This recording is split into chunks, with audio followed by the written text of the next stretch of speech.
Ali itu atau sejarah Bima itu Danang Bojo ini, kalau kita membuka satu akan panjang urusannya.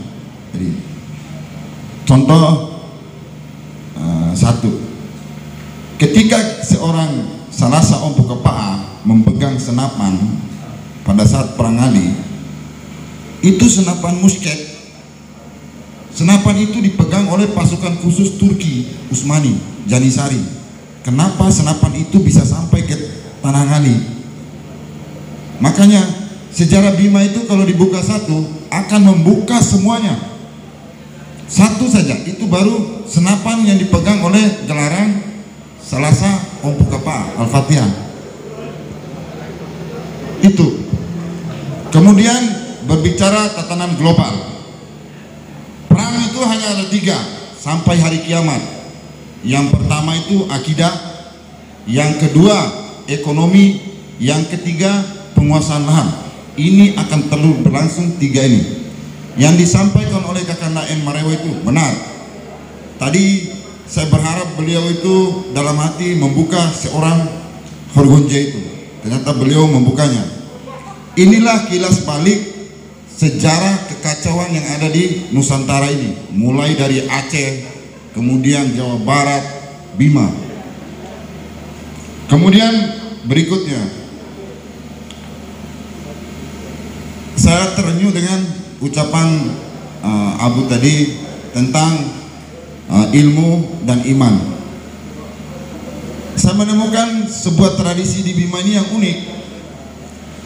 Ada di penyampaian oleh salah satu ulama Aceh, yaitu nanti kalian akan bertemu dengan sebuah negeri yang penduduknya dari kaum Azam, itu rakyat biasa, tapi mereka itu sangat menghormati ulama-ulama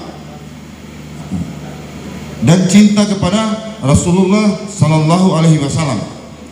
Orang Bima saat ini ketika jatuh atau tersungkur hanya satu nama yang diingat, Muhammad, dan tidak ada di tempat lain.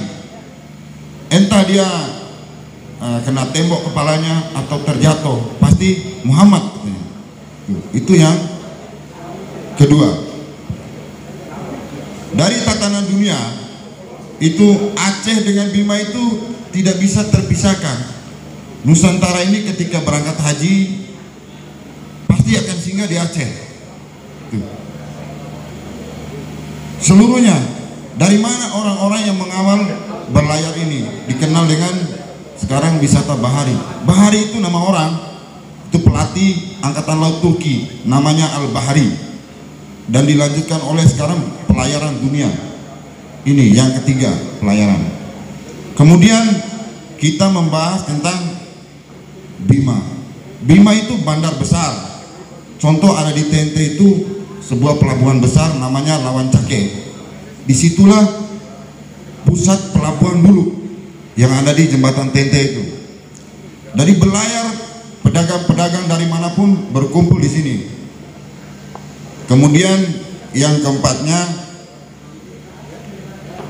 ulama-ulama yang ada di Ngali, kemudian yang ada di Dena, kemudian yang ada di Kala, itu orang satu keturunan, seluruhnya keturunan Syekh Abdul Karim.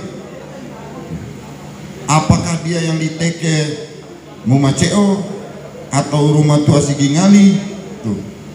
Setahu saya Syekh Bogoda itu Syekh Said bin Mansur Al-Madali, cucu daripada Syekh Subuh. Tuh. Termasuk yang di Dena maupun yang di Kala. Saya lebih senang menyebutnya Kala daripada Donggo.